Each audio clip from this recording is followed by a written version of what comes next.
വിശാലമായ ആത്മീയ ഇടമാണ് കുയിലപ്പച്ചൻ.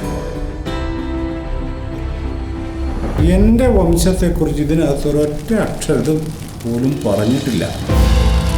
പറയുന്നൊരു പള്ളി, പുലയനൊരു പള്ളി, പിൻപിടുത്തക്കാരൻ മരിക്കാൻ്റെ പള്ളി, ഈ പള്ളിയോട് പള്ളി നിരന്നിങ്ങി വന്നിട്ടും വ്യത്യാസം മാറി ഞാൻ കാണുന്നില്ല. കേട്ടോ, ഏതെങ്കിലും പാടുനിലങ്ങൾ ഞങ്ങൾക്ക് നൽകണം എന്നുള്ളതല്ലായിരുന്നു ആവശ്യം. അന്നത്തെ കാലത്ത് ഇംഗ്ലീഷ് മീഡിയം റെസിഡൻഷ്യൽ സ്കൂളിനെ കുറിച്ചൊരു സങ്കല്പം തന്നെ മുന്നോട്ട് വെച്ചിരുന്നു. ഈ മതങ്ങളിലെല്ലാം പ്രത്യേകത ഈ സെമാൻറ്റിക് ഗോഡുകളിൽ സ്വർഗസ്ഥനായ പിതാവിലെ സ്വർഗത്തിലുള്ള ദൈവങ്ങളും ഇങ്ങനെയുള്ള സ്വർഗീയ ദൈവങ്ങളാണ് കൂടുതൽ. അപ്പം അപ്പച്ചൻ ആ ദൈവം അല്ലെന്ന് മനസ്സിലായി. ഞാൻ അടിമയുടെ വേഷത്തിൽ അവതരിച്ച ദൈവമാണെന്നുള്ള വാക്കാണ്.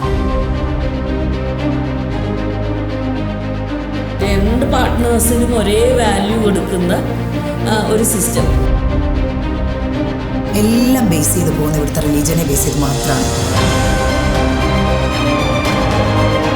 വലിയൊരു സാമ്രാജ്യം ഉണ്ടാക്കിയെടുക്കുക.